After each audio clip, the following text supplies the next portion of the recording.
நாம் இப்பொழுது கர்த்தருடைய வார்த்தைகளை கேட்கிற ஒரு நேரத்திற்கு வந்திருக்கிறோம்.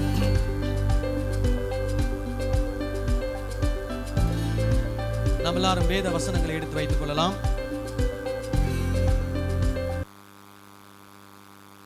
நம்ம ஒரு சில வாரங்களாக என்ன பார்த்துக்கிட்டு வரோம் அப்படின்னா, என்ன பார்த்துக்கிட்டு வரோம்? தவறாக புரிந்து கொள்ளப்பட்ட வேத வசனம். அந்த வேத வசனத்தை எப்படி இன்னைக்கு இருக்கக்கூடிய காலகட்டங்களில் திருச்சபைகளில் தவறாக அதை அர்த்தப்படுத்தி சொல்கிறாங்க. அந்த வசனத்தினுடைய சரியான அர்த்தம் என்ன அப்படின்றத நம்ம என்ன பண்ணிட்டு வரோம், பார்த்து கொண்டு வருகிறோம். சரி, இந்த வாரத்திலும் அதே மாதிரி ஒரு வசனத்தை நாம் என்ன பண்ண போகிறோம், பார்த்து வசனத்தை வாசித்து தியானிக்க போகிறோம். உங்களுக்கு அடிக்கடி நான் சொல்லிட்டு வர விஷயம் என்னன்னா, வேதத்திலிருந்து நீங்கள் வசனத்தை வாசித்தீங்கன்னா ஒரு வசனத்தை மட்டும் தனியாக எடுத்து என்ன பண்ணக்கூடாது, அதை வாசித்து அதை புரிஞ்சு கொள்ள முயற்சி பண்ணக்கூடாது. ஒரு வசனத்தை நீங்கள் வாசிக்கும் போது அந்த வசனத்தில் இருக்கக்கூடிய முன்னாடி இருக்கக்கூடிய வசனம் என்ன சொல்லுகிறது, பின்பதாக வரக்கூடிய வசனம் என்ன சொல்லுகிறது, அந்த வசனம் எந்த சூழ்நிலையிலே சொல்லப்பட்டிருக்கிறது என்பதையெல்லாம் பார்த்து கவனித்து அந்த வசனத்தை நாம் என்ன பண்ண வேண்டும், புரிந்து கொள்ள வேண்டும். அல்லேலூயா. ஸோ போன வாரத்தில் நம்ம என்ன பார்த்தோம்னா, பரிசுத்த பந்தியிலே அபாத்திரமாய் பங்கு பெறுவது என்றால் என்ன. ஸோ அந்த 1 கொரிந்தியர் 11ஆம் அதிகாரத்தில் 27வது வசனம் 29வது வசனத்திலே அபாத்திரமாய் போஜனம் பானம் பண்ணுகிறவன் யார், எதனால் அந்த நபர் அபாத்திரமாய் போஜனமானம் பண்ணுகிறார் என்பதையெல்லாம் குறித்து நம்ம என்ன பண்ணோம், பார்த்தோம். ஸோ நீங்கள் அதை குறித்து தெரிந்து கொள்ளணும்னா நம்முடைய சர்ச் யூடியூப் சேனலில் போய் என்ன பண்ணுங்கள், aroma of Christ church YouTube சேனலில் போனீங்கன்னா போன வாரம் பண்ணின பிரசங்கம் என்ன பண்ணோம் அதில் இருக்கும். அதில் போய் பார்த்து அதை நீங்கள் தெரிந்து கொள்ளுங்கள், புரிந்து கொள்ளுங்கள். சரி, இன்றைக்கும் நாம் தெரிந்து கொள்ள போகிற ஒரு வசனத்தை குறித்து பார்க்க போகிறோம். 1 கொரிந்தியர் 11வது அதிகாரம் 1வது வசனத்தை நாம் வாசிக்கலாம். 1 கொரிந்தியர் 11:1. 1 கொரிந்தியர் 11:1 வாசிங்க. நான் கிறிஸ்துவை பின்பற்றுகிறது போல நீங்களும் என்னை பின்பற்றுகிறவர்களாயிருங்கள். சரி, இங்கே அப்போஸ்தலனாகிய பவுல் சொல்லுகிறார், நான் கிறிஸ்துவை பின்பற்றுகிறது போல. அல்லேலூயா. ஸோ அப்போஸ்தலனாகிய பவுல் யாரை பின்பற்றுகிறார், இயேசு கிறிஸ்துவை பின்பற்றுகிறார். அப்போ அப்போஸ்தலனாகிய பவுல் இயேசு கிறிஸ்துவை பின்பற்றுகிறது போல அவர் சொல்றாரு, கொரிந்து பட்டணத்தில் இருக்கிற ஜனங்களை பார்த்து சொல்றாரு, நீங்கள் என்ன பண்ணுங்கள், பின்பற்றுங்கள் அப்படின்றார். இப்போ இதை வச்சு நிறைய பேர் எப்படி யோசிக்கிறாங்கன்னா, சபை போதகரை நம்ம எல்லாரும் என்ன பண்ணணும், பின்பற்றணும். சபை போதகர் எப்படிலாம் நடக்கிறாரு, எப்படிலாம் கையை தூக்குறாரு, எப்படி பேசுகிறாரு, எப்படி கண்டத்தை புருவத்தை உயர்த்துறாரு, எப்படி சிரிக்கிறாரு, இதை எல்லாரும் என்ன பண்ணணும், பின்பற்றணும். நம்முடைய சபை போதகர் சோத்திரம் எப்படி சொல்றார் அதே மாதிரி நம்ம என்ன பண்ணணும், சோத்திரம் சொல்லணும். நம்மை சபை போதகர் நெடு முழங்கால நின்று ஜெபம் பண்ணாலும் நம்மளும் என்ன பண்ணணும், நெடு முழங்கால நின்று ஜெபம் பண்ணணும். நம்முடைய சபை போதகர் ஒயிட் அண்ட் ஒயிட்டில் போட்டாருன்னா நம்மளும் என்ன பண்ணணும், ஒயிட் அண்ட் ஒயிட்டில் போடணும். இந்த மாதிரிலாம் நிறைய விஷயங்களை என்ன பண்ணுறாங்க, நினச்சிக்கிறாங்க. இப்போ பவுல் என்ன சொல்ல வராரு, பவுல் என்ன சொல்றாரு, நான் யாரை பின்பற்றேன், கிறிஸ்துவை பின்பற்றேன். அப்போ நீங்களும் என்ன மாதிரி என்ன பண்ணுங்க, என்ன மாதிரி என்ன பின்பற்றுங்கன்னு சொல்றாரா, இல்லை, நான் இயேசுவை பின்பற்றுகிறேன், நீங்களும் என்னை மாதிரி யாரை பின்பற்றுங்க, இயேசுவை பின்பற்றுங்கன்னு சொல்றார். அல்லேலூயா. ஸோ அப்போ நீங்க நான் எல்லாரும் யாரை பின்பற்றணும், இயேசுவை பின்பற்றணும். நீங்க யாரும் என்னை பின்பற்றக்கூடாது. இன்னைக்கு நிறைய திருச்சபைகள்ல அப்படிப்பட்டதான ஒரு போதனை ஜனங்களுக்கு என்ன பண்ணப்படுகிறது, கற்றுக் கொடுக்கப்படுகிறது. அதே போல மனிதர்கள் இப்போ இருக்கக்கூடிய காலகட்டங்களை நீங்க பார்த்தீங்கன்னா, இன்ஸ்டாகிராம்ல யார் இருக்கிறா, ஃபாலோவர்ஸ் அப்படிதான் வரும் வார்த்தை. ஸோ அந்த இன்ஸ்டாகிராமை நீங்கள் சப்ஸ்கிரைப் பண்ண நீங்கள் என்ன பண்ணுறீங்க, அந்த இன்ஸ்டாகிராமை ஃபாலோ பண்ணுறீங்க. அப்புறம் வாட்ஸ்அப், அப்புறம் யூடியூப்ல நீங்கள் என்ன பண்ணுறீங்க, சப்ஸ்கிரைப் பண்ணுறீங்க, அதை நீங்கள் என்ன பண்ணுறீங்க, ஃபாலோ பண்ணுறீங்க. ட்விட்டர், அதுலேயும் நீங்கள் என்ன பண்ணுறீங்க, ஃபாலோ பண்ணுறீங்க. அப்போது இன்னைக்கு உலகத்தில் இருக்கக்கூடிய மக்கள் என்ன பண்ணுறாங்கன்னா, நிறைய நட்சத்திரங்கள், இன்ஸ்டாகிராம் பிரபலங்கள், யூடியூப் பிரபலங்களை என்ன பண்ணிட்டு இருக்கிறாங்க, ஃபாலோ பண்ணிக்கிட்டு அவங்க ஒவ்வொரு நாளும் போடுகிற வீடியோவை என்ன பண்ணிட்டு இருக்கிறாங்க, பார்த்து கொண்டு அதிலிருந்து நிறைய தகவலை என்ன பண்ணிட்டு இருக்கிறாங்க, தங்களுக்குள்ளே பெற்று கொண்டிருக்கிறார்கள். ஆனால் வேதவசனம் நமக்கு என்ன கற்றுக் கொடுக்கிறது? நாம் யாரை பின்பற்ற வேண்டும்? இயேசுவை பின்பற்ற வேண்டும். ஏன்னா வேதவசனம் என்ன சொல்லுகிறது? நீங்கள் என்ன பண்ணுங்கள், பின்பற்றுங்கள். என்னுடைய ஆடு என்னுடைய சத்தத்துக்கு என்ன பண்ணுகிறது, செவி கொடுக்கிறது. அது என் பின்னே என்ன பண்ணுகிறது, வருகிறது. நாம் எல்லாரும் யாரை பின்பற்ற வேண்டும்? இயேசு கிறிஸ்துவை பின்பற்ற வேண்டும். ஒரு ஆமென் சொல்லலாமா? ஹல்லேலூயா. இன்னைக்கு இருக்கக்கூடிய இந்த கிறிஸ்தவத்தில் இன்னைக்கு இருக்கக்கூடிய நிறைய பிரபலமான ஊழியர்கள் இருக்கிறார்கள்.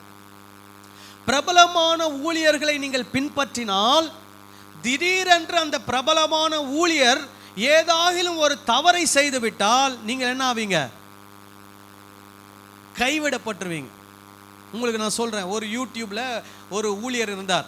அவர் நிறைய வேத வசனத்தில் இருக்கக்கூடிய போதனைகளை போதித்துக்கிட்டே இருந்தார். அவரை ஃபாலோ பண்றவங்கெல்லாம் பார்த்தீங்கன்னா முதல்ல 1000, 6000, 10,000, 15,000, 40,000 அப்படி ஏறி ஏறி ஏறி எத்தனை வரைக்கும் வந்துச்சுன்னா 96,000 பேர் அவரை என்ன பண்ணுறாங்க, பின்பற்றுகிறாங்க. 96K சப்ஸ்கிரைபர்ஸ் அப்படின்னா என்ன, அத்தனை பேர் அவருடைய சேனல் என்ன பண்ணியிருக்கிறாங்க, சப்ஸ்கிரைப் பண்ணியிருக்கிறாங்க. ஒரு நாள் அவர் ஒரு வீடியோ போடுறார். என்ன வீடியோ போடுறாருன்னா, கிறிஸ்தவர்கள் வேதம் என்கிற விக்கிரகத்தை வணங்கி கொண்டிருக்கிறார்கள் அப்படின்னு ஒரு செய்தி போடுறார். கிறிஸ்தவர்கள் எதை வணங்குறாங்களாம்? வேதம் என்கிற விக்கிரகத்தை என்ன பண்ணுகிறாங்களாம், வணங்குறாங்களாம். கொஞ்ச நாள் கழிச்சு இன்னொரு வீடியோ போடுறாரு. வேதம் பொய்யான கருத்துக்களை என்ன பண்ணுகிறது, சொல்லுகிறது. வேதத்தில் நிறைய பொய்கள் இருக்கிறது, வேதத்தில் நிறைய முரண்பாடுகள் இருக்கிறது அப்படின்னு ஒரு வீடியோ போடுறாரு. சொல்லிட்டு சொல்றாரு, அதனால் நான் கிறிஸ்தவத்தை விட்டு வெளியேறுகிறேன் அப்படின்னு சொல்றாரு. இப்போ அவர் பின்னாடி போனவங்கெல்லாம் எல்லாரையும் அம்போன்னு நடுத்தெருவில் விட்டுட்டு போயிட்டார். அவருடைய சேனலை சப்ஸ்கிரைப் பண்ணவங்க அவருடைய பிரசங்கத்தை ஒவ்வொரு முறையும் அவர் போட்ட உடனே என்ன பண்ணுவாங்க, பார்ப்பாங்க. பார்க்குறவங்க எல்லாரையும் நடு ரோட்டில் என்ன பண்ணிட்டாரு, விட்டுட்டு அவரும் கிறிஸ்தவத்தை விட்டு என்ன பண்ணிட்டாரு, போயிட்டார். அப்போ அவர் பின்னாடி போனவங்களும் என்ன பண்ணணும், கிறிஸ்தவத்தை விட்டு என்ன பண்ணணும், போகணும். அப்புறம் இன்னொரு யூடியூப் பிரபலம் இப்போ ரீசெண்டாக கொஞ்ச நாட்களாக வலம் வந்து கொண்டிருக்கிறது. அவர் என்ன பண்ணிட்டாராம், ஏதோ ஒரு தவறை என்ன பண்ணிட்டாராம், செய்து விட்டார். இப்போ அவரை குறித்து எல்லாரும் என்ன பண்ணி கொண்டிருக்கிறார்கள், பேசி கொண்டிருக்கிறார்கள். அவர் ஏதோ ஒரு பாவத்திலே விழுந்து விட்டார், அவர் தலைமறைவாய் விட்டார் அப்படின்லாம் என்ன பண்ணுகிறது, பேச்சு அடிபடுகிறது. இப்போ என்னுடைய கேள்வி, அவரை பின்பற்றினவர்கள் என்ன ஆனார்கள்? அவருடைய திருச்சபைக்கு போனவர்கள் என்ன ஆனார்கள்? இப்போ அவர் சபை நடத்துறதில்லை, சபையில போய் பிரசங்கம் பண்ணுகிறதில்லை. அப்போ அவரை பின்பற்றி போனவர்கள் என்ன ஆனார்கள்? அப்போ இதெல்லாம் இந்த உலகத்தில் என்ன பண்ணி கொண்டு இருக்கிறது, நடந்து கொண்டிருக்கிறது. அப்போ நாம் எதற்காக அழைக்கப்பட்டிருக்கிறோம்? என்ன பின்பற்றுறதுக்கா? நான் கூட திடீர்னு உங்களை நடு ரோட்டில் என்ன பண்ணிடுவேன், விட்டுட்டு போயிடுவேன்.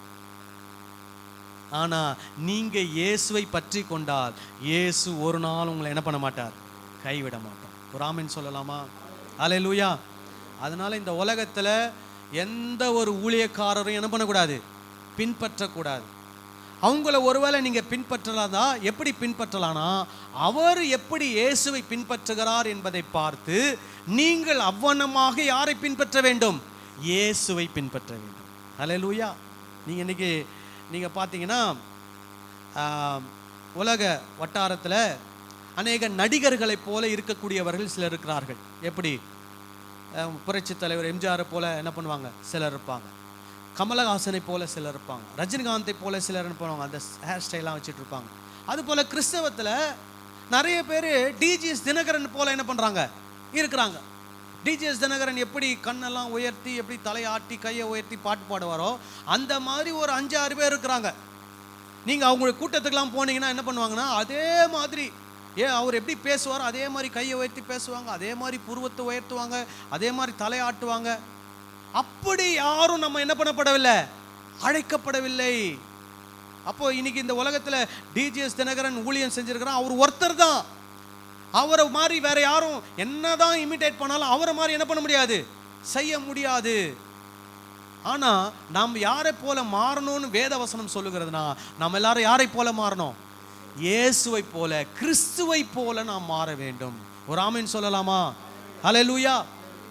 இன்னைக்கு நிறைய பாஸ்டர்கள் பின்பதாக பைத்தியங்களாக, ஊழியர்கள் பின்பதாக பைத்தியங்களாக தெரிந்து கொண்டிருக்கக்கூடிய அநேக கிறிஸ்தவ மூடர் கூட்டங்கள் என்ன பண்ணி கொண்டிருக்கிறது, திரிந்து கொண்டிருக்கிறது.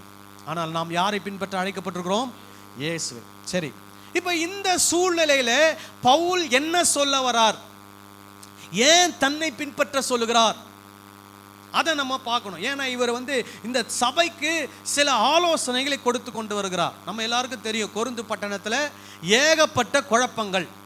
கொரிந்து பட்டணத்தில் இருந்த திருச்சபையில், கொரிந்து திருச்சபையில் ஏகப்பட்ட குழப்பங்கள், ஏகப்பட்ட பிரச்சனைகள். அந்த பிரச்சனைகளை குறித்து பவுலுக்கு என்ன பண்ணப்படுகிறது, சொல்லப்படுகிறது. பவுல் அந்த பிரச்சனைகளுக்கான தீர்வுகளை அவர் என்ன பண்ணுகிறார், இவங்களுக்கு இந்த கடிதம் மூலமா என்ன பண்றாரு, எழுதுகிறார். சரி, இப்ப இந்த வசனம் 11ஆம் அதிகாரம் 1ஆம் வசனமாக இது இருந்தாலும் நல்லா கவனிக்கணும், இந்த வசனம் 11ஆம் அதிகாரத்தில் கீழே இருக்கிற 2ஆம் வசனத்தோடு தொடர்புடைய வசனம் அல்ல. 11ஆம் அதிகாரம் 2ஆம் வசனம் இந்த 1ஆம் வசனத்தோடு என்ன ஆகல, தொடர்பு படல. இந்த 11ஆம் அதிகாரம் 1ஆம் வசனம் 10ஆம் அதிகாரத்தில் சொல்லப்பட்ட வசனத்தோடு என்ன பண்ணப்பட்டிருக்குது, தொடர்புடையதாக இருக்கிறது. அப்படிதான் என்ன பண்ணியிருக்கணும், அதை அமைச்சிருக்கணும். ஸோ 11ஆம் அதிகாரம் 1ஆம் வசனத்தை எதோட சேர்த்துருக்கணும், 10ஆம் அதிகாரம் 34வது வசனமாக என்ன பண்ணியிருக்கணும், சேர்த்துருக்கணும். இப்போ நல்லா கவனிங்க, ஆதியில் பவுல் எழுதும்போது சாப்டர், அதிகாரம், வசனம்லாம் போட்டு அவர் என்ன பண்ணலை, எழுதலை. அவர் மொத்தமாக என்ன பண்ணிட்டாரு, எழுதிட்டார். அப்போ அவர் எழுதுனதை என்ன பண்ணணும், அந்த எழுதுனதை கருத்தாக தான் நம்ம பார்க்கணும். என்ன அந்த கருத்து, எந்த வசன பகுதியில் அந்த கருத்து இருக்குது அப்படின்னு பார்க்கணும். அப்படி அந்த கருத்தை வச்சு பார்த்தோம்னா 10ஆம் அதிகாரம் 33வது வசனத்தோடு இந்த 11ஆம் அதிகாரம் 1ஆம் வசனம் என்னவா இருக்குது, தொடர்புடையதாக இருக்கிறது. ஸோ அதனால தான் அந்த கருத்து அதோடு கூட இணைந்திருக்கு. சரி, அந்த 10ஆம் வசனத்தினுடைய கருத்து எங்கிருந்து ஆரம்பிக்குது, 10ஆம் வசனத்தில் சொல்லப்பட்டிருக்கிற கருத்து எங்கிருந்து ஆரம்பிக்குது? இப்போ நீங்கள் பார்த்தீங்கன்னா 10ஆம் அதிகாரத்தில் இவர் எதை பற்றி பேசுகிறார் அப்படின்னு நம்ம பார்ப்போமா. 25வது வசனத்தை வாசிங்க. கடையிலே விற்கப்படுகிற எதையும் வாங்கி புசியுங்கள், மனசாட்சி நிமித்தம் நீங்கள் ஒன்றையும் விசாரிக்க வேண்டியதில்லை. இப்போ என்ன பிரச்சனை நினைக்கிறீங்க, கடையில் பொருள் வாங்கி சாப்பிடலாமா சாப்பிடக்கூடாதுன்னு பிரச்சனையா? சொல்லுங்க. அது பிரச்சனை கிடையாது. என்ன பிரச்சனை அப்படின்னா பாருங்க, விக்கிரகத்துக்கு படைக்கப்பட்டதை சாப்பிடலாமா கூடாதா என்பதுதான் என்னது பிரச்சனை. அப்போ இவர் என்ன சொல்றாரு, விக்கிரகத்துக்கு படைக்கப்பட்டதை குறித்து, சாப்பிடுவதை குறித்து இவருக்கு அவங்களுக்கு ஆலோசனை சொல்லும் போது சொல்றாரு, கடையில விற்கிறத வாங்கி என்ன பண்ணுங்க, சாப்பிடுங்கன்றார். சரி, நீங்க நினைக்கலாம், விக்கிரகத்துக்கு படைக்கப்பட்டதை சாப்பிட்றதுக்கும் கடையில் வாங்கி சாப்பிட்றதுக்கும் என்னங்க சம்மந்தம்னு நீங்கள் நினைக்கலாம். ஸோ அந்த சம்மந்தம் இருக்குது, அதை உங்களுக்கு நான் படிப்படியாக சொல்கிறேன். சரி, இப்போ இது எங்கேருந்து இந்த வேத பகுதி ஆரம்பிக்குது, இது இந்த விஷயம், இந்த கருத்து, இந்த சிந்தை ஓட்டம் எங்கேருந்து ஆரம்பிக்குதுன்னா 8ஆம் அதிகாரத்துலேருந்து ஆரம்பிக்குது. அப்போது நீங்கள் இந்த 11ஆம் அதிகாரம் 1ஆம் வசனத்தை புரிஞ்சிக்கணும்னா நீங்கள் எங்கேருந்து வாசிக்கணும், 8ஆம் அதிகாரத்துலேருந்து வாசிக்கணும். இப்போ நமக்கு இருக்கிற அரை மணி நேரத்தில் 8ஆம் அதிகாரத்துலேருந்து என்ன பண்ண முடியாது, வசனமாக என்ன பண்ண முடியாது, வாசிக்க முடியாது. சரி, அதனால் உங்களுக்கு 8ஆம் அதிகாரத்தில் இருக்கக்கூடிய சில விஷயங்களை மாத்திரம் உங்களுக்கு நான் என்ன பண்ணுறேன் சொல்லிட்டு நான் உங்களுக்கு போகிறேன். அதுக்கு முன்னாடி இந்த பட்டணத்தில் இருந்த பேக்ரவுண்டை பற்றி உங்களுக்கு சொல்லிடுறேன். இப்போ கொரிந்து பட்டணத்தில் இருந்த திருச்சபையில் யார் யார் இருந்தா அப்படின்னா, யூத கிறிஸ்தவர்கள் அப்படின்னா யூத மார்க்கத்திலேருந்து என்னவா மாறினவங்க, கிறிஸ்தவங்களாக மாறினவங்க. ஓகேவா, அது ஒரு குரூப். இன்னொரு கிறிஸ்தவர்கள் யார் அப்படின்னா, அந்த கொரிந்து பட்டணம் கிரேக்க நாட்டில் இருந்த ஒரு பட்டணம், கிரீஸ் என்ற நாட்டில் இருந்த ஒரு பட்டணம். அப்போ அந்த நாட்டில் யார் இருப்பா, கிரேக்கர்கள் இருப்பாங்க. அப்போ அந்த கிரேக்கர்கள் கிரேக்க பட்டணத்தில் இருந்த அந்த கொரிந்து பட்டணத்தில் வாழ்ந்தவர்கள் இப்போ இயேசு கிறிஸ்துவை கடவுள் என்று ஏற்றுக்கொண்டு எங்கே வந்திருக்கிறாங்க? சபைக்குள்ளே வந்திருக்கிறாங்க. ஓகேவா? அப்போ அந்த சபைக்குள்ளே யார் இருக்கிறா? யூத கிறிஸ்தவர்கள், கிரேக்க கிறிஸ்தவர்கள் இருக்கிறார்கள். சரி, இப்போ இந்த கிரேக்க கிறிஸ்தவர்கள் ஏற்கனவே எங்கிருந்து வந்தவங்க அப்படின்னா, அவங்க விக்கிரக ஆராதனையில் இருந்து இப்போ எங்கே வந்திருக்கிறாங்க? இயேசு கிறிஸ்துவை தெய்வமாக ஏற்றுக்கொண்டு என்ன பண்ணியிருக்கிறாங்க? வந்திருக்கிறாங்க. இப்போ ஆதி திருச்சபையில் எந்த ஒரு விக்கிரகத்தையும் அவங்க என்ன பண்ணவில்லை? வழிபடவில்லை ஆதி திருச்சபையில். அதுக்கப்புறம் தான் என்ன வந்தது? கிறிஸ்தவத்துக்குள்ள விக்கிரக வழிபாடுகள்லாம் வர ஆரம்பிச்சது. சரி, அதை பற்றி நம்ம பேச வேணாம். சரி, கொரிந்து பட்டணத்தை பற்றி பேசுவோம். சரி, கொரிந்து பட்டணத்தில் இருந்த விக்கிரக ஆராதனை முறை எப்படிப்பட்ட முறை? இப்போ நீங்கள் யூதர்களை எடுத்துக்கிட்டிங்கன்னா, யூதர்கள் அவங்க என்ன பண்ணுவாங்கன்னா, அவங்களுடைய வழிபாடில் நிறைய பலிகளை செலுத்துவார்கள். இப்போ நீங்கள் பார்த்தீங்கன்னா, மோசே மூலம் ஆண்டவர் என்ன பண்ணுறாரு? பலவிதமான பலிகளை செலுத்துவதை குறித்து என்ன பண்ணியிருக்கிறார்? யூதர்களுக்கு கட்டளை கொடுத்திருக்கிறார். இப்போ இந்த யூத முறையிலிருந்து வந்தவங்க எல்லாருக்கும் அந்த பலிகளை குறித்து என்ன பண்ணோம்? நிறைய தெரியும். அப்போ யூதர்களுடைய பலி செலுத்துகிற முறையில் என்ன நடக்கும்னா, பலி செலுத்தப்படுகிற அந்த மிருகம், பலி செலுத்தப்படுகிற சில காரியங்கள், பொருட்கள், உணவுப் பொருட்கள்லாம் என்ன பண்ணுவாங்கன்னா, ஆசாரியர்கள் அதை எடுத்து என்ன பண்ணுவாங்க? சாப்பிட்ருவாங்க. அது யாருக்கு போகுது? ஆசாரியர்களுக்கும் லேவியர்களுக்கும் அது என்ன பண்ணிடும்? போயிடும். அதை ஆசாரியர்கள், லேவியர்கள் அதை என்ன பண்ணுவாங்க?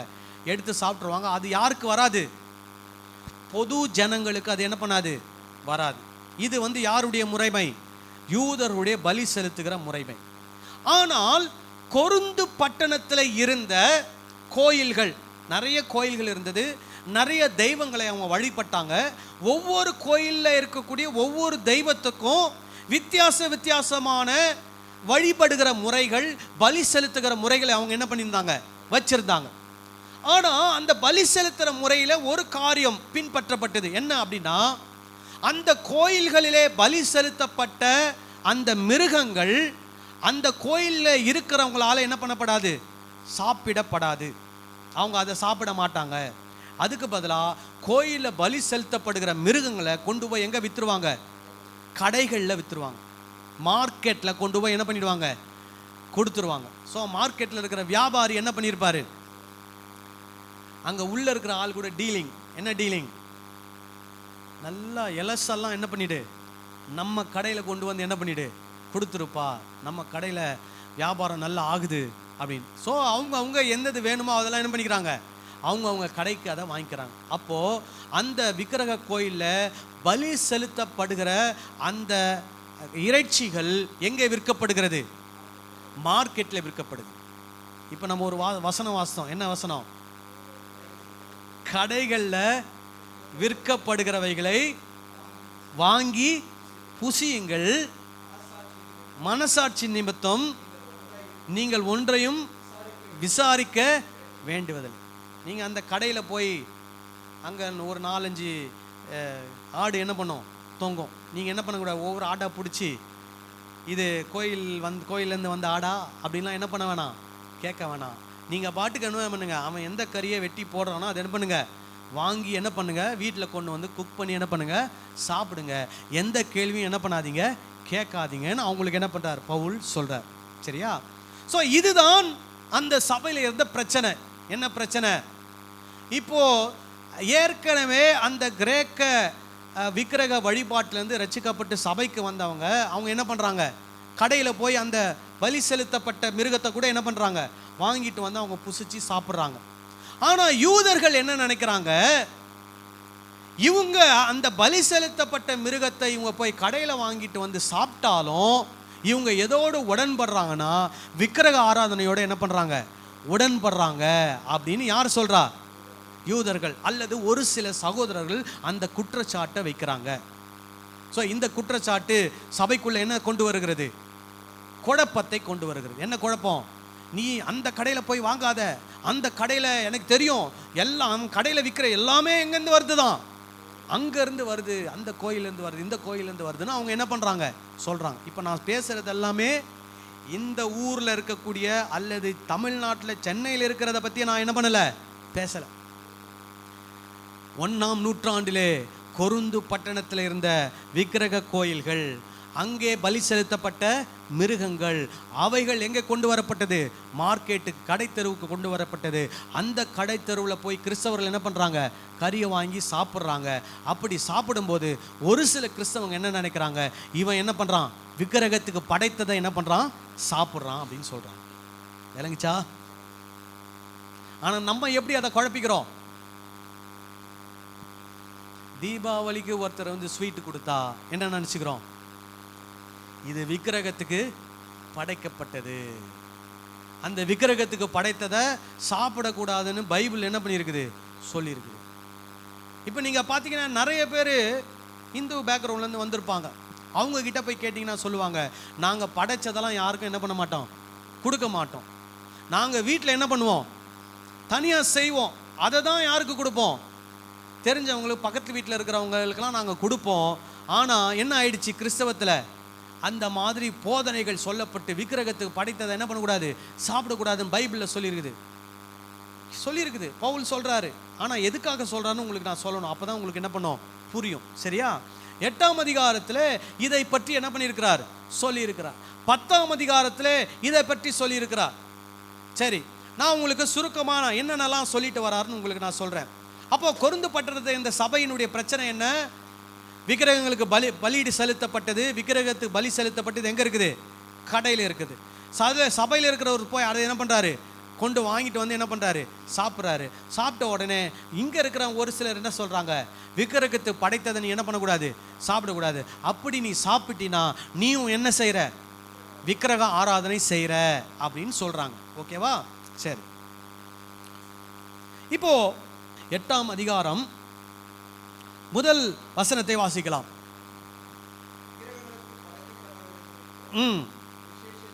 விஷயத்தில் தெரியுமே. ஸோ இப்போ இவர் இங்கே இதை எதை ஆரம்பிக்கிறாரு?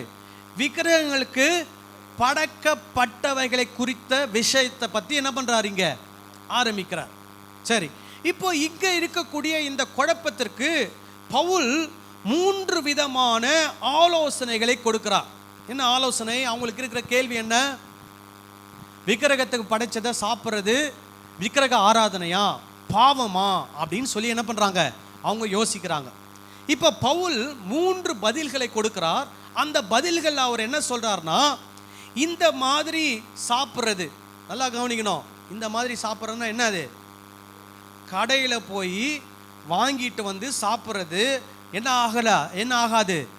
பாவம் ஆகாது, விக்கிரக ஆராதனை ஆகாது அப்படின்றதுக்கு என்ன பண்ணுறாரு?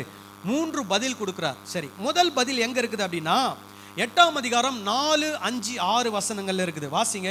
8, 4, 5, 6.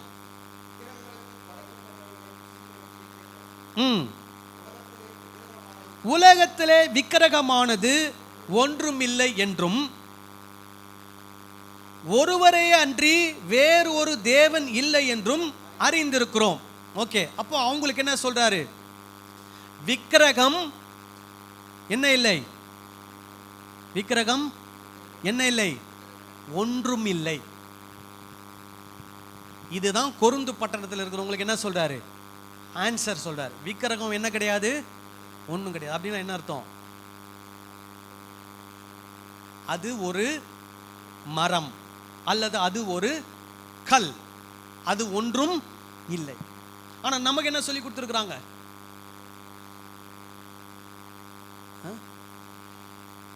அதுல என்னவோ இருக்குது, அது அப்படி இருக்குது, இப்படி இருக்குது, அப்படிலாம் என்ன பண்றாங்க? சொல்லி கொடுக்குறாங்க. அதனால சிலர்லாம் அந்த பக்கம் போனாலே இந்த பக்கம் போனாலே ஏதோ ஒரு கோயிலை பார்த்துட்டா உடனே அவங்களுக்கு என்ன வந்துடும்? ஓ, இங்க வந்து ஒரு விக்கிரகம் இருக்கு, இயேசு நாமத்தினால இந்த விக்கிரகத்தை என்ன பண்றேன்? கட்டுகிறேன். ஆனா அதுல ஒண்ணுமே இல்லை அப்படின்னு தான் பவுல் என்ன பண்றாரு? சொல்றார். அப்போ அந்த விக்கிரகம் என்றாலே நீங்க உங்க மனதுக்கு வர வேண்டியது என்ன? அது ஒன்றுமே இல்லை என்ற எண்ணம் தான் நம்முடைய மனதுக்கு என்ன பண்ணணும்? வரணும். விக்கிரக கோயிலை பார்த்தாலும் உங்களுக்கு என்ன வரணும்? அதுல ஒன்றுமே இல்லை. இப்போ ஏற்கனவே பவுல் என்ன சொல்றாரு? விக்கிரகமானது ஒன்றுமில்லை என்றும். அப்போ முதல் பாயிண்ட், ஒன்றுமில்லை என்ற ஒரு எண்ணம் என்ன பண்ணியிருக்குது? கொருந்து பட்டணத்தில் இருக்கிறவங்களுக்கு இருக்குது, சபையில் இருக்கிறவங்களுக்கு இருக்குது. ரெண்டாவது என்ன எண்ணம் இருக்குது? ஒருவரை அன்றி வேறு ஒரு தேவன் இல்லை என்றும் நாம் என்ன பண்ணியிருக்கிறோம், அறிந்திருக்கிறோம். அப்ப நம்ம என்ன அறிந்திருக்கிறோம்? யார் மட்டும்தான் தெய்வம்? இயேசு மட்டும்தான் தெய்வம். அல்லேலூயா. அதை நீங்க நம்புறீங்களா? அதை நீங்க நம்புறீங்கன்னா வேற எந்த ஒரு விக்கிரகத்தை பார்த்தும் என்ன சொல்ல மாட்டீங்க, அது விக்கிரகனும் சொல்ல மாட்டீங்க, அது தெய்வம்னு என்ன பண்ண மாட்டீங்க, சொல்ல மாட்டீங்க. ஆனா சிலர் என்ன சொல்லி கொடுத்துருக்குறாங்க, அது பிசாசுன்னு சொல்லு, அது பேயின்னு சொல்லுன்னா சொல்லியிருக்கிறாங்க. அப்படியும் நம்ம என்ன பண்ணக்கூடாது, சொல்லக்கூடாது. ஏன்னா அதை இன்னொருத்தர் என்ன நினைச்சிட்டு இருக்கிறாங்க, இன்னொருத்தர் அதை தெய்வமா நினைச்சிட்டு இருக்கிறாங்க. அதனால நம்ம அவங்களுடைய தெய்வத்தை என்னன்னு சொல்லக்கூடாது, பிசாசு பேயின்லாம் என்ன பண்ணக்கூடாது, சொல்லக்கூடாது. அது அவங்களுடைய நம்பிக்கை, அவங்களுடைய நம்பிக்கையை நம்ம என்ன பண்ணக்கூடாது, ஒன்று சொல்றோம். நம்ம என்ன சொல்றோம், நம்ம சபையில் இருக்கிறவங்க நம்ம என்ன நம்புறோம், விக்கிரகம் ஒன்றும் கிடையாது, அதுல ஒண்ணுமே இல்லை. நம்ம என்ன நம்புறோம், இயேசு மட்டும்தான் தெய்வம். நம்புறோமா இல்லையா? இயேசு மட்டும்தான் தெய்வம்னா அப்படின்னா என்ன அர்த்தம், இந்த உலகத்துல வேற எதுவுமே என்ன கிடையாது, தெய்வம் கிடையாது. அதையும் நீங்க என்ன பண்ணணும், நம்பணும். நம்புறீங்களா? அல்லேலூயா. சரி, அடுத்தது வாசிப்போம். வானத்திலேயும் பூமியிலேயும் தேவர்கள் எண்ணப்படுகிறவர்கள் உண்டு. தேவர்கள் அப்படின்னா என்ன அர்த்தம்? சில, அதாவது அந்த காலத்துல இருந்த சில மனிதர்களை என்ன நினைப்பாங்க, தெய்வங்களாக வழிபடுவார்கள். அவங்களதான் என்ன சொல்றாங்க, தேவர்கள் என்று சொல்கிறார்கள். அதே போல சிலர் என்ன பண்றாங்க, சில விக்கிரகங்களை உருவாக்கி அந்த விக்கிரகத்தை என்னவான்னு நினைக்கிறாங்க, தேவர்கள் என்று என்ன பண்ணுகிறார்கள், நினைக்கிறார்கள். அதாவது ஆங்கிலத்தில் சொல்லணும்னா காட்ஸ் அப்படின்னு வரும். அந்த காட்ஸ் என்ற வார்த்தைக்கு ஸ்மால் ஜி போடுவாங்க. கடவுள் காட் அப்படின்ற வார்த்தைக்கு பெரிய ஜி, கேபிட்டல் ஜி போடுவாங்க. காட்ஸ் என்ற வார்த்தைக்கு என்ன போடுவாங்க, சின்ன ஜி போடுவாங்க. இது வந்து கிரேக்கர்களுடைய இறை நம்பிக்கை. கிரேக்கர்கள் என்ன நினைக்கிறாங்க, சூரியன் கடவுள் என்று ஒருவர் இருக்கிறார், கடலுக்கு கடவுள் என்று ஒருவர் இருக்கிறார், மீன் கடவுள் என்று ஒருவர் இருக்கிறார், நிலா கடவுள் என்று ஒருவர் இருக்கிறார், நட்சத்திர கடவுள் என்று ஒருவர் இருக்கிறார் அப்படின்னு என்ன பண்றாங்க, நிறைய கடவுள்களை அவங்க என்ன பண்ணியிருக்கிறாங்க, உருவாக்கி வச்சிருக்கிறாங்க. அதனால அவங்களுக்கு என்ன அர்த்தம், காட்ஸ், தேவர்கள், தெய்வங்கள் என்று அவங்க அதை நினைக்கிறாங்க. புரியுதுங்களா உங்களுக்கு? சரி, அப்புறம் இப்படி அநேக தேவர்களும் அநேக கர்த்தாக்களும் உண்டாயிருந்தாலும் பிதாவாகிய ஒரே தேவன் நமக்கு உண்டு. இப்ப இவர் யாரை பத்தி பேசுறாரு, நமக்கு உண்டுன்னு யாரை சொல்றாரு, சபையில் இருக்கிறவங்களை பத்தி சொல்றாரு. நமக்கு அப்படின்னு தண்ணியும் சேர்த்து என்ன பண்றாரு, சொல்றாரு. நமக்கு எத்தனை தேவன் உண்டு, ஒரே தேவன் உண்டு. அவராலே சகலமும் உண்டாயிருக்கிறது, அவருக்கென்று நாமும் உண்டாயிருக்கிறோம்.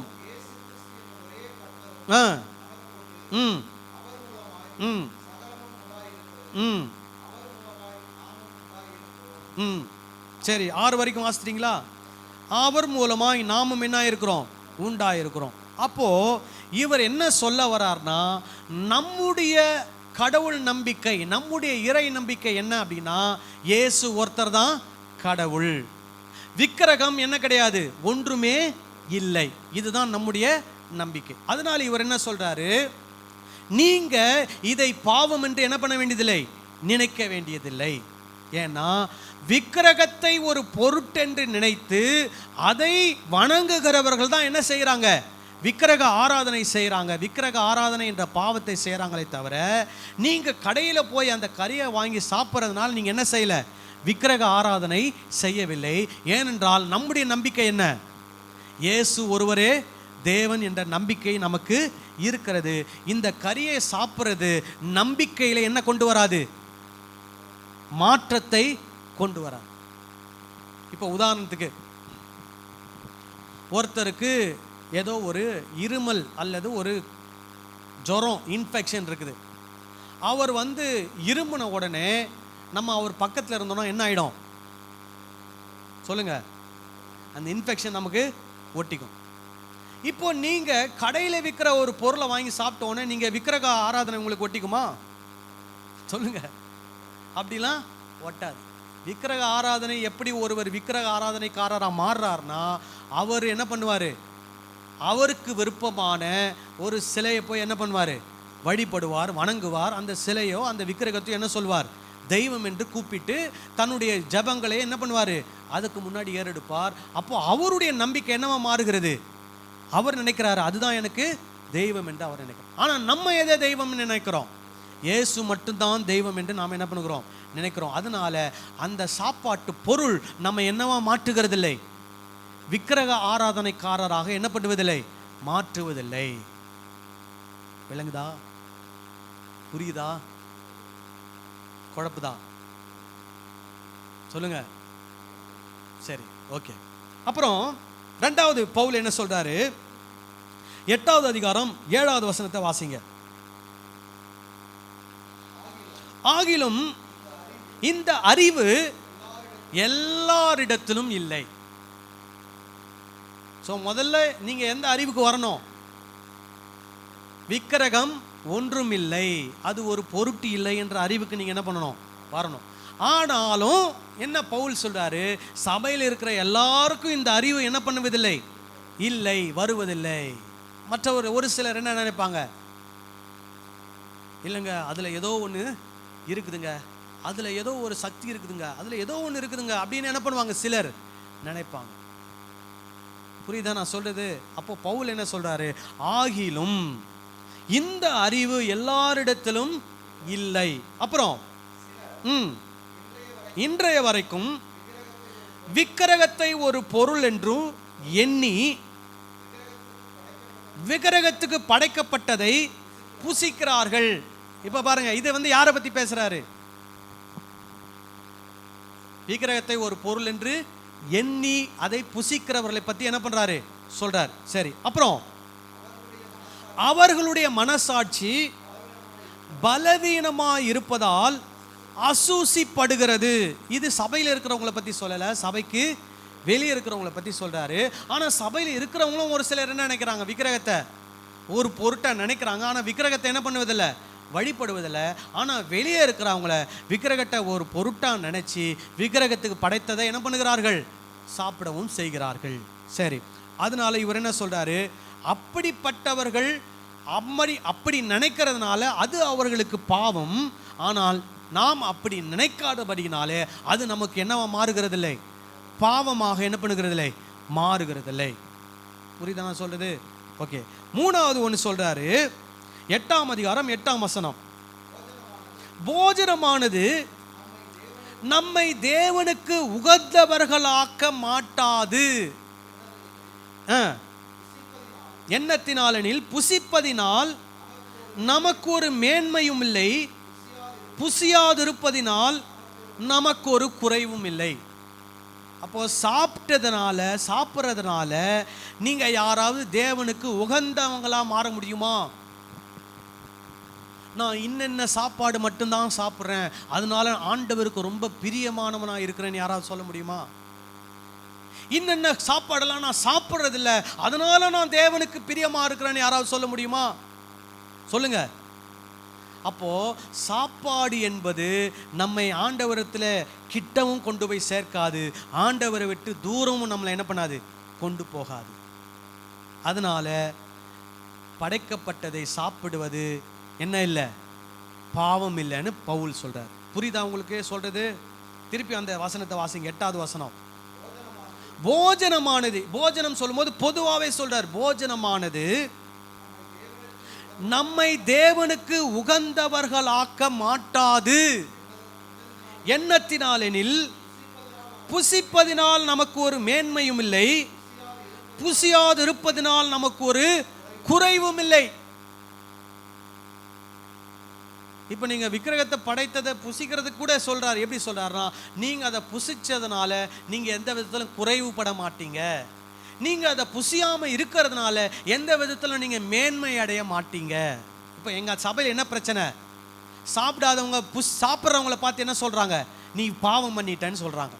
அப்போ இவங்க சாப்பிடாதவங்க என்ன நினைக்கிறாங்க, தங்களை மேன்மையா நினைக்கிறாங்க. புரியுதா நான் சொல்றது? சரி, இயேசு இதை பத்தி என்ன சொல்லியிருக்கிறார்? மார்க்கு 7ஆம் அதிகாரம் 18 வாசிப்போம்.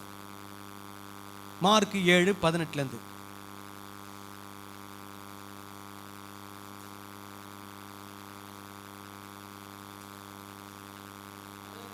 அதற்கு அவர்,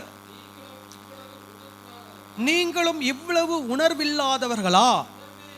புறம்பே இருந்து மனுஷருக்குள்ளே போகிறதொன்றும் அவனை தீட்டுப்படுத்த மாட்டாதென்று நீங்கள் அறிந்து கொள்ளவில்லையா? சீஷர்களை பார்த்து சொல்றாரு, வெளியே இருந்து உள்ள போறது மனுஷனை என்ன பண்ணாது? தீட்டுப்படுத்தாது. அது அவன் இருதயத்தில் போகாமல் வயிற்றிலே போகிறது. அதிலிருந்து எல்லா போஜனங்களின் அசுத்தங்களையும் கழிக்கிற நீங்கி போகும். அப்புறம்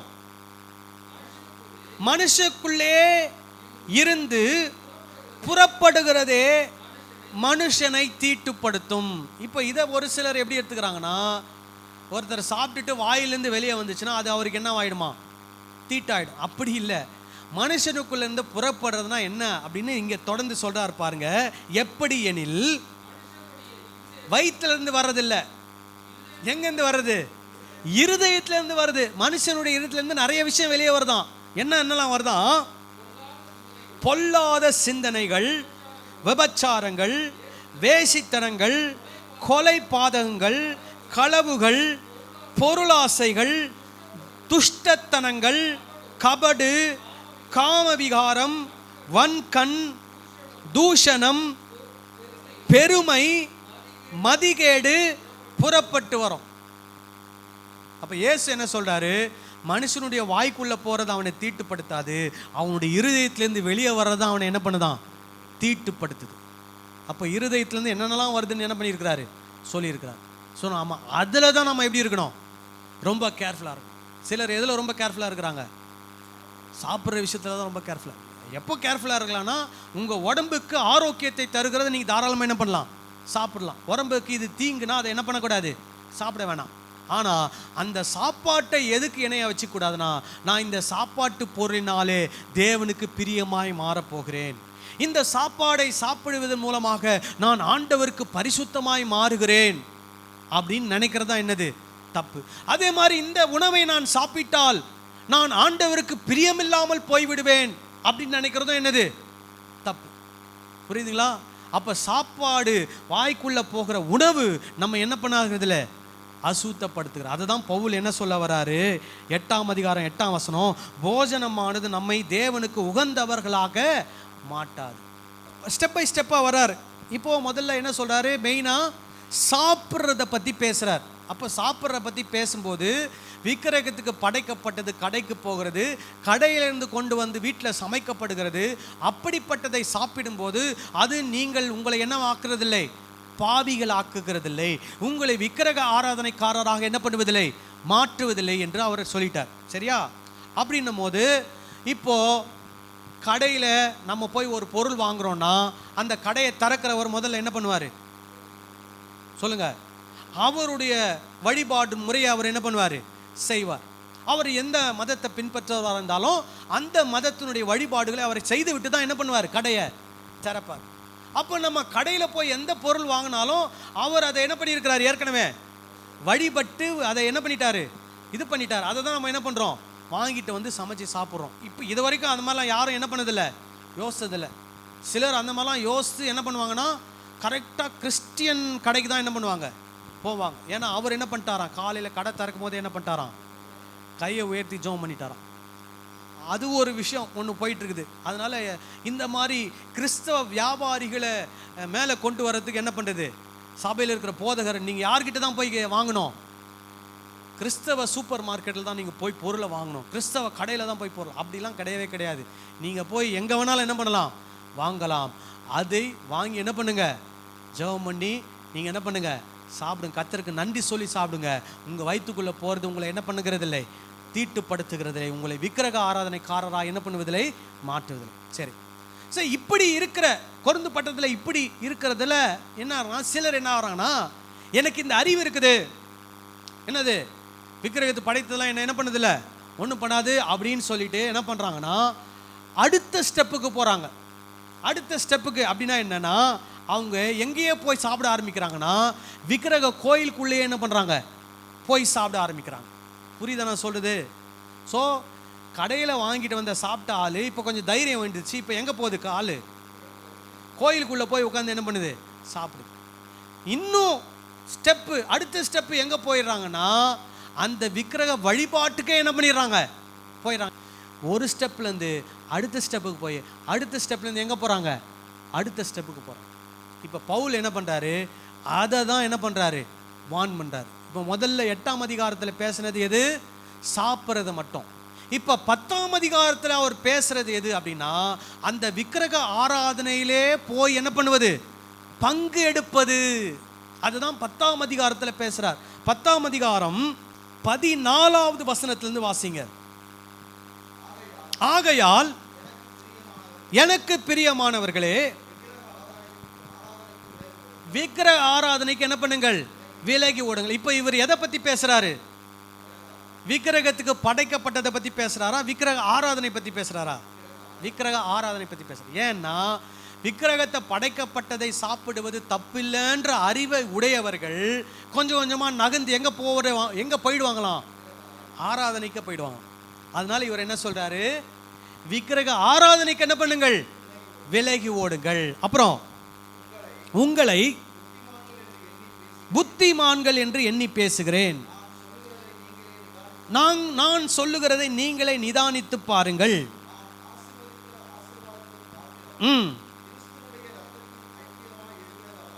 சோ நாம் ஆசீர்வாதிக்கிற ஆசீர்வாதத்தின் பாத்திரம் எது என்னவா இருக்குதான்? கிறிஸ்துவுடைய ரத்தத்தின் ஐக்கியமாய் இருக்கிறது அல்லவா? நாம் பிற்கிற அப்பம் கிறிஸ்துவுடைய சரீரத்தின் ஐக்கியமாய் என்ன பண்ணுகிறது? இருக்கிறது அல்லவா? நாம் என்ன பண்ணுமா? ஒரே அப்பத்தில் என்ன பண்ணுகிறோமா? பங்கு பெறுகிறபடியால் அநேகராக நாம் ஒரே அப்பமும் ஒரே சரீரமாய் இருக்கிறோம். சோ இப்போ இவர் எதை பத்தி பேசுறாரு? பந்தி, பரிசுத்த பந்தி அனுசரிக்கிறத பத்தி என்ன பண்றாரு? பேசுறார். இந்த பரிசுத்த பந்தியை ஆதி திருச்சபையில எப்பொழுது அனுசரித்தார்கள்? வீடுகள் தோறும் கூடி வரும்போது. அப்படின்னா என்ன அர்த்தம்னா அது அந்த ஆராதனையினுடைய ஒரு பகுதி. விளங்குதா நான் சொல்றது? அப்ப பரிசுத்த பந்தியிலே பங்கு பெறுகிறவர்கள் அந்த ஆராதனையில என்ன பண்ணுகிறார்கள்? பங்கு பெறுகிறார்கள். விளங்குதா நான் சொல்றது? இப்போ நம்ம பரிசுத்த பந்தியை நம்ம அனுசரிக்கிறோம். எப்போ அனுசரிக்கிறோம்? எல்லாருக்கும் என்னைக்கு ஃப்ரீயோ அன்னைக்கு என்ன பண்ணுங்க? எல்லாம் வாங்க. அன்னைக்கு நம்ம என்ன பண்ணுவோம்? பரிசுத்த பந்தியை மட்டும் அனுசரிப்போம்னு ஏதாவது இருக்கா? இல்லை. ஆராதனை நடக்கும் போதே அது என்ன பண்ணுகிறது? நடக்கிறது. அது எதற்கான அடையாளம்? ஐக்கியத்திற்கான, அந்யோன்யத்துக்கான அடையாளம். அப்போ ஆராதனையினுடைய ஒரு பகுதியாக பரிசுத்த பந்தி என்ன பண்ணப்படுகிறது? அனுசரிக்கப்படுகிறது. அப்போ பரிசுத்த பந்தியிலே பங்கு பெறுகிறவன் எதுல பங்கு பெறுகிறான்? ஆராதனையில பங்கு பெறுகிறான். அதை தான் பவுல் இங்க சொல்றாரு. இப்போ எதை பத்தி பேசுறாரு? விக்கிரக ஆராதனை பத்தி பேசுறாரு. அதுக்கு முன்னாடி சபையில நடக்கிற ஆராதனை பத்தி பேசி எதை பத்தி பேசுறாரு? பரிசுத்த பந்தியில என்ன பண்றோம்? பங்கு பெறுகிறோம். ஒரே அப்பத்தை புசிக்கிறோம். ஒரே ரசத்தை பானம் பண்ணுகிறோம். நாம் எல்லாம் ஒரே சரீரமாக ஒன்றாக என்ன பண்ணுகிறோம்? இருக்கிறோம். அப்புறம்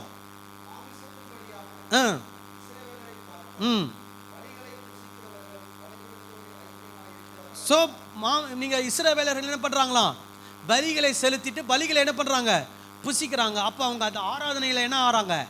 பங்கு பெற்று ஐக்கியப்படுகிறார்கள். அப்புறம் இப்படி இருக்க விக்கிரகம் ஒரு பொருள் என்றும், இப்படி சொல்றதுனால விக்கிரகம் ஒரு பொருள், விக்கிரகத்தை படைச்சதெல்லாம் ஒரு வித்தியாசமானது அப்படின்னு நான் சொல்றேனா அப்படின்னு நீங்க எடுத்துக்காதீங்க. இவர் என்ன சொல்றாரு? அஞ்ஞானிகள் பலி இடுகிறவைகளை யாருக்கு அல்ல? தேவனுக்கு அல்ல, பேய்களுக்கே என்ன பண்ணுகிறார்கள்? பலியிடுகிறார்கள் என்று சொல்லுகிறேன். அப்போ அவர் இது எதை பத்தி பேசுறாரு? பலியிடுறத பத்தி பேசல.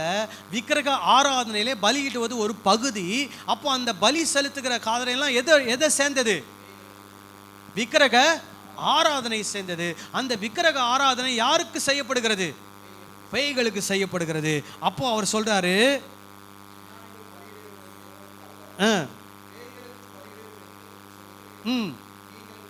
நீங்கள் பேய்களோட ஐக்கியமாயிருக்க எனக்கு மனதில்லை. அப்போ நீங்க விக்கிரக ஆராதனையில கலந்து கொள்றீங்கன்னா நீங்க யாரோட ஐக்கியப்படுறீங்க? பேய்களோடு ஐக்கியப்படுறீங்க. நீங்க பரிசுத்த பந்தியில பங்கு பெறும்போது யாரோட ஐக்கியப்படுறீங்க? இயேசுவோடு ஐக்கியப்படுறீங்க, சபையோடு ஐக்கியப்படுறீங்க. நீங்க விக்கிரக ஆராதனையில கலந்து கொள்ளும் போது எதனோட ஐக்கியப்படுறீங்க? இப்போ இவங்க ஸ்டெப் பை ஸ்டெப்பா எங்க போயிட்டாங்க?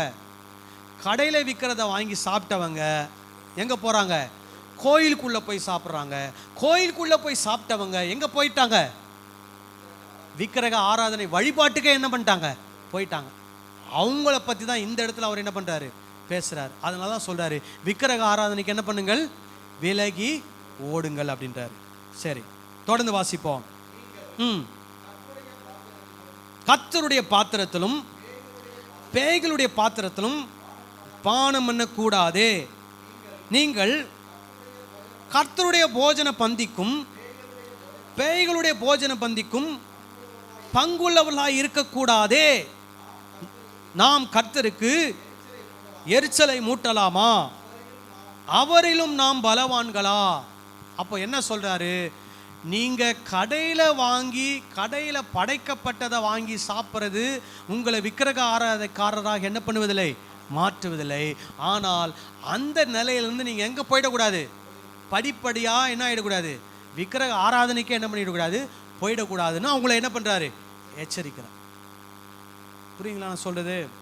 சொல்லிட்டு பவுல் இந்த இடத்துல இதுக்கு முன்னாடி நீங்க பார்த்தீங்கன்னா 8ஆம் அதிகாரத்தில் சாப்பிட்றதை பற்றி சொல்றாரு, 10ஆம் அதிகாரத்தில் விக்கிரக ஆராதனை செய்கிறத பற்றி சொல்றாரு.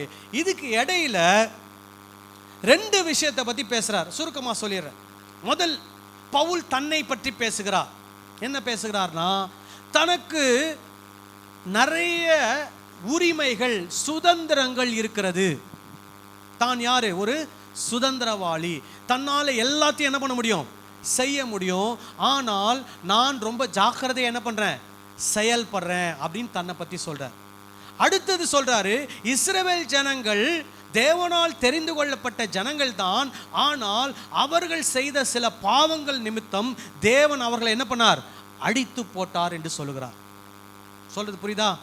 ஸோ அப்போ என்ன சொல்றார்? உதாரணம், நான் நிறைய விஷயங்கள் சுதந்திரமா நான் செயல்படுறேன், ஆனால் நான் ஜாக்கிரதையா என்ன பண்றேன்? இருக்கிறேன்.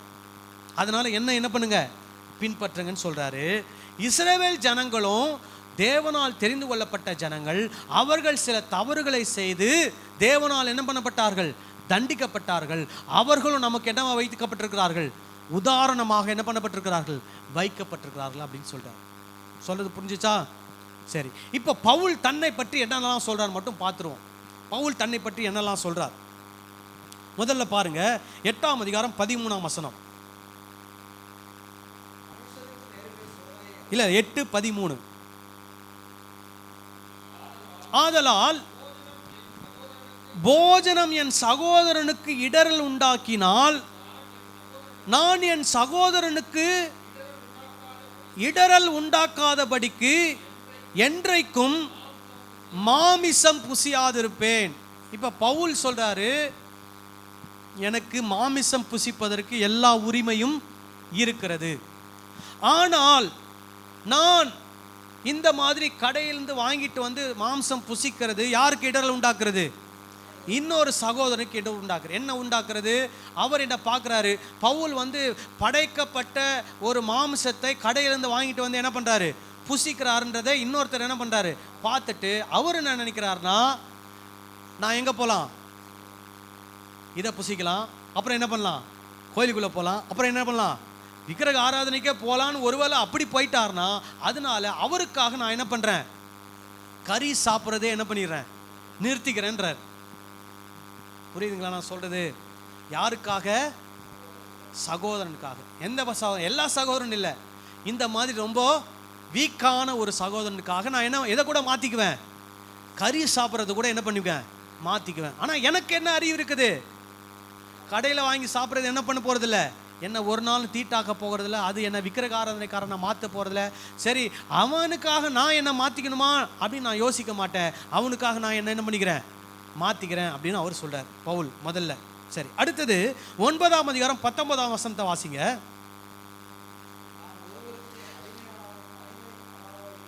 நான் ஒருவருக்கும் அடிமைப்படாதவனாயிருந்தும் நான் அதிக ஜனங்களை ஆதாயப்படுத்தி கொள்ளும்படிக்கு என்னைத்தானே எல்லாருக்கும் அடிமையாக்கினேன்.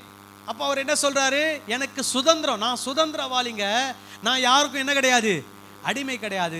ஆனால் நான் மற்றவங்கெல்லாம் ஆண்டவர்கிட்ட வரணுன்றதுக்காக நான் எல்லாருக்கும் என்ன ஆக்கிட்டேன், என்ன அடிமையாக்கிட்டேன் அப்படின்றார். புரியுதுங்களா? இதுதான் பவுல் நமக்கு முன்பதாக வைத்திருக்கிற ஒரு உதாரணம். அப்போ அதுக்காக நம்ம எல்லாருக்கும் அடிமை ஆகணும்னு சொல்கிறாரா பவுல்? அப்படி அல்ல.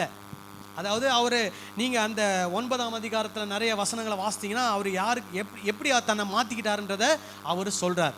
இதெல்லாம் வாசிக்கிறது நமக்கு என்ன இல்லை, நேரம் இல்லை. அதனால் நீங்கள் பவுல் என்னெல்லாம் தன்னை எப்படிலாம் மாற்றிக்கொண்டார் அப்படின்றத நீங்கள் என்ன பண்ணுங்கள், வாசித்து தெரிந்து கொள்ளுங்கள். வீட்டில் போய் வாசிங்க, சரியா? அப்புறம் 9ஆம் அதிகாரம் 22வது வசனத்தை வாசிங்க. பலவீனரை ஆதாயப்படுத்தி கொள்ளும்படிக்கு பலவீனருக்கு பலவீனனை போலானேன், எப்படியாகிலும் சிலரை ரட்சிக்கும்படிக்கு நான் எல்லாருக்கும் எல்லாம் ஆனேன்.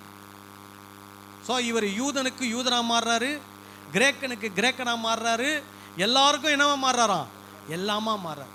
இப்போ நீங்கள் எப்படி எடுத்துக்கூடாதுன்னா, இப்போ பவுல் ஒரு பச்சோந்தி. பச்சோந்தினா என்ன அர்த்தம்னா சுயநலத்திற்காக தங்களை என்ன பண்ணுவது, மாற்றிக்கொள்வது. பச்சோந்தி ஏன் தன்னுடைய நிறத்தை மாற்றுது? தன்னை என்ன பண்ணணும், பாதுகாத்துக்கொள்ளும். ஆனால் பவுல் ஏன் தன்னை மாத்துறாரு? மற்றவங்க எங்க வரணும், இயேசு கிட்ட வரணும். புரியுதா நான் சொல்றது? ஓகேவா? சரி, அடுத்தது வாசிங்க 27. மற்றவர்களுக்கு பிரசங்கம் பண்ணுகிற நான் தானே ஆகாதவனாய் போகாதபடிக்கு என் சரீரத்தை ஒடுக்கி கீழ்ப்படுத்துகிறேன். இப்போ நல்லா கவனிங்க. இப்போ பவுல் ஏற்கனவே என்ன சொல்லியிருக்கிறாரு? என்னை தானே எல்லாருக்கும் என்ன ஆக்கினேன், அடிமையாக்கினேன். அப்புறம் சொல்றாரு எல்லாருக்கும் எல்லாமானேன்.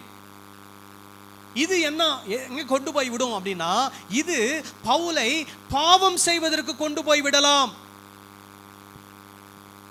ஒருத்தர் என்ன பண்ணாராம், குடிகாரர்களை கர்த்தருக்குள்ள என்ன பண்ணணும், கொண்டு வரணும் அப்படின்னு அவர் என்ன பண்றாரு, ரொம்ப வைராக்கியம் உள்ளவராக மாறுறார். அப்போ அவர் ஜெபம் பண்றாரு. அவருக்கு ஒரு எண்ணம் வருது, நம்ம இங்கேருந்து ஜெபம் பண்ணுறதுனால குடிகாரர்கள் என்ன பண்ண மாட்டாங்க, ரட்சிக்கப்பட மாட்டாங்க. அதனால் நம்ம எங்கே போய் ஜெபம் பண்ணணும்,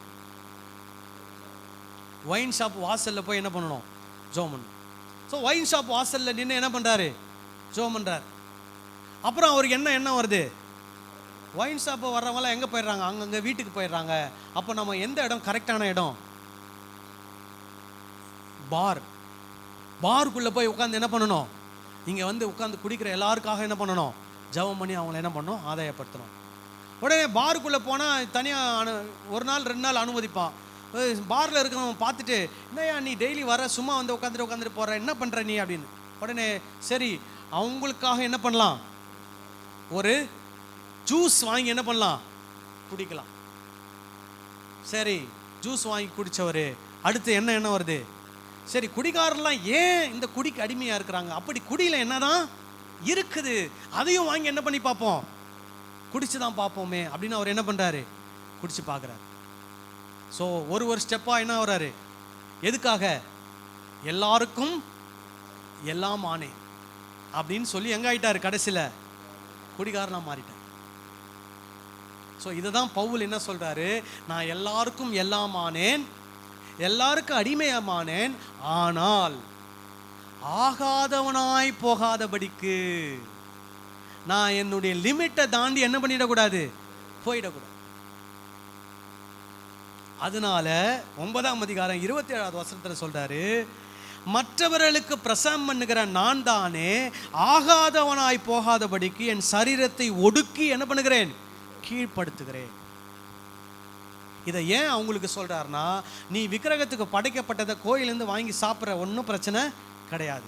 ஆனால் என்ன பண்ணிடாத, அடுத்த ஸ்டெப்புன்னு எங்கே போயிடாத, விக்கிரக ஆராதனைக்கு போயிடாத. ஏன்னா நான் எல்லாருக்கும் எல்லாம் ஆனேன், எல்லாருக்கும் அடிமையானேன். ஆனால் என் சரீரத்தை நான் என்ன பண்ணுறேன்? ஒடுக்குகிறேன், கீழ்ப்படுத்துகிறேன். அது போல நீயும் என்ன பண்ணு, சகோதரனுக்காக நிறைய காரியத்தை விட்டு கொடு. ஆனால் உன்னையும் நீ என்ன பண்ணிக்கோ, அறிவு இருக்குதுன்னு சொல்லி இஷ்டத்துக்கு போய் செய்யாத. உன்னை நீ என்ன பண்ணு, ஒடுக்கி கீழ்ப்படுத்து. நீ என்ன ஆயிடக்கூடாது, ஒரு நாள் ஆகாதவனா என்ன பண்ணிடக்கூடாது, போயிடக்கூடாது. 10ஆம் அதிகாரம் 12ஆம் வசனம். டைம் ஆயிடுச்சு, பரவாயில்லையா? இப்படி இருக்க தன்னை நிற்கிறவன் என்று எண்ணுகிறவன் விடாதபடிக்கு எச்சரிக்கையாயிருக்க கடவன். அப்படின்னா என்ன? எனக்கு எல்லாம் தெரியும்ப்பா, விக்கிரகம்லாம் என்ன இல்லை, ஒன்றும் இல்லைப்பா அப்படின்னு அப்படியே ஸ்டெப் பை ஸ்டெப்பாக போய் என்ன ஆகிடக்கூடாது, விழுந்துடக்கூடாது. அதனால நீ எப்படி இரு, எச்சரிக்கையார். ஏன்னா இதுக்கு தான் உதாரணம் என்ன சொல்றாரு, இஸ்ரவேல் ஜனங்கள் தேவனால் என்ன பண்ணப்பட்டவர்கள், தெரிந்து கொள்ளப்பட்டவர்கள். அவர்கள் என்ன பண்ணார்கள், விழுந்து போனார்கள். அந்த பகுதியை என்ன பண்ணுங்க, வாசி தெரிஞ்சுக்கோங்க எப்படி விழுந்தாங்கன்னு. அப்புறம் கடைசியா 10ஆம் அதிகாரம் 32வது வசனம். நான் என் சுய பிரயோஜனத்தை தேடாமல் அநேகருடைய பிரயோஜனத்தை தேடி அவர்கள் ரட்சிக்கப்படும்படிக்கு எவ்விதத்திலும் எல்லாருக்கும் பிரியமாய் நடக்கிறது போல. பாருங்க, ஸோ இவ்வளோ விஷயத்தை நம்ம பார்த்துருக்கோம். பவுல் என்ன பண்ணாருன்னுலாம். அப்போ பவுல் கடைசியா சொல்றாரு, நான் என்ன தேடலையா, என்னுடைய சுய பிரயோஜனத்தை நான் தேடவில்லை. ஸோ என்னுடைய நோக்கம் என்ன, என்னுடைய நோக்கம் அநேகர் என்ன பண்ணணும், இயேசு கிட்ட வரணும்.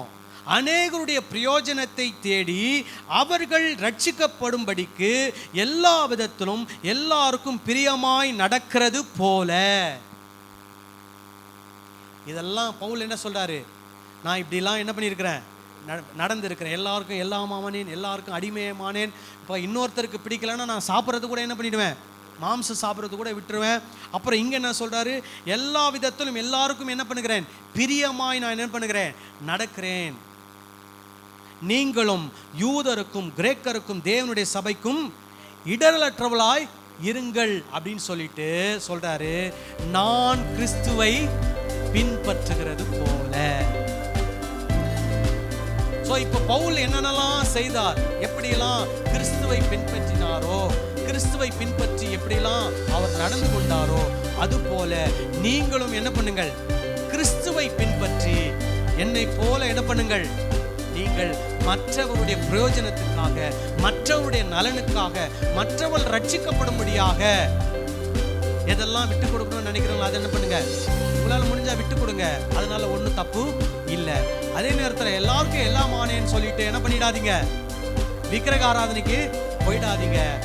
உங்க சரீரத்தை என்ன பண்ணுங்க, ஒடுக்கி கீழ்ப்படுத்துங்க. நீங்க தன்னைத்தான் நிற்கிறவன் எண்ணுகிறவன் என்ன பண்ணக்கூடாது, விழுந்தக்கூடாதபடிக்கு எப்படி இருங்க, எச்சரிக்கையா இருந்து நான் கிறிஸ்துவை பின்பற்றுகிறது போல நீங்களும் என்ன பண்ணுங்கள், கிறிஸ்து என்ன செய்தாலும் நம்ம தொடர்ந்து என்ன பண்ணலாம், சொல்ல முடியும். ஆனா நான் இப்போ எதை ஃபோக்கஸ் பண்ணியிருக்கிறோம், பவுல் என்ன சொல்றாரு, என்னை பின்பற்றுங்கள். நான் யாரை பின்பற்றுகிறேன், கிறிஸ்து. அப்போ பவுல் என்னெல்லாம் செஞ்சாரு, அப்போ பவுல் செய்தது போல நம்ம என்ன பண்ணலாம், செய்யலாம். ஏன் பவுல் அதை செஞ்சார், அவர் யாரை பின்பற்றினார், கிறிஸ்துவை பின்பற்றினார். ஆகவே நாமளும் யாரை பின்பற்ற வேண்டும், கிறிஸ்துவை பின்பற்ற வேண்டும் என்ற அந்த வசனத்தினுடைய அர்த்தத்தை புரிந்து நாம் இந்த உலகத்தில் என்ன பண்ணணும். ஸோ நம்ம எப்படி வாழக்கூடாது, சுயநலமா என்ன பண்ணக்கூடாது, சில விஷயத்தை சிலருக்காக என்ன பண்ணலாம், தியாகம் பண்ணலாம், விட்டு கொடுக்கலாம். ஏன், அவங்க யார்கிட்ட வரணும், இயேசுகிட்ட வரணும். அதனால விட்டு கொடுக்குறேன்னு சொல்லி எங்க போயிடக்கூடாது, அவங்களுடைய இழுப்புக்கு என்ன பண்ணிவிடாது, போய் அங்கே போயிடக்கூடாது. அதில் நம்ம எப்படி இருக்கணும், எச்சரிக்கையா ஜாக்கிரதையா. சொன்னதெல்லாம் புரிஞ்சிச்சா, ஆமென் சொல்லலாமா? எல்லாரும் எழுந்து நின்று ஜெபம் பண்ணலாமா? அல்லேலூயா.